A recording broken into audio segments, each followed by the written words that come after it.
विधानसभेचे उपाध्यक्ष अण्णा बनसोडे यांनी आत्मपरीक्षण करावं. बनसोडे यांच्या वक्तव्यानंतर आमदार उमा खापरे यांनी टोला लगावलाय. पिंपरी चिंचवड पालिकेत पुन्हा राष्ट्रवादीची सत्ता येईल असा विश्वास अण्णा बनसोडे यांनी व्यक्त केला होता.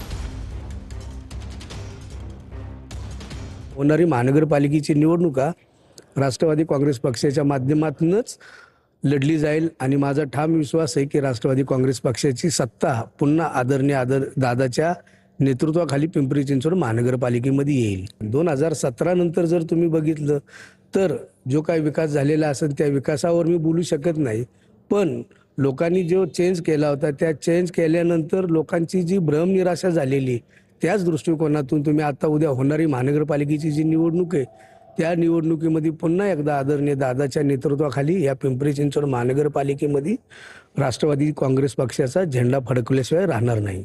मात्र 2017लाच भाजपची सत्ता आल्यानंतर नागरिकांचा जो आहे तो भ्रमनिराश झाला. त्यामुळे आता पुन्हा राष्ट्रवादीचाच झेंडा जो आहे तो आता महापालिकेवर फडकेल असं देखील अण्णा बनसोडेंकडून बोलण्यात आलेलं आहे. मला असं वाटतं त्यांनी आत्मपरीक्षण करावं, कारण भ्रमनिराश झाला असता तर ह्या शहरामध्ये पुन्हा एकदा भारतीय जनता पार्टीचे 2 आमदार आहेत ते निवडून आले नसते.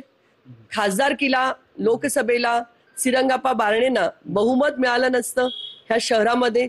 तसंच माननीय आमदार जे पिंपरी विधानसभेमध्ये निवडून आले त्यांना सुद्धा भारतीय जनता पार्टीने साथ दिली.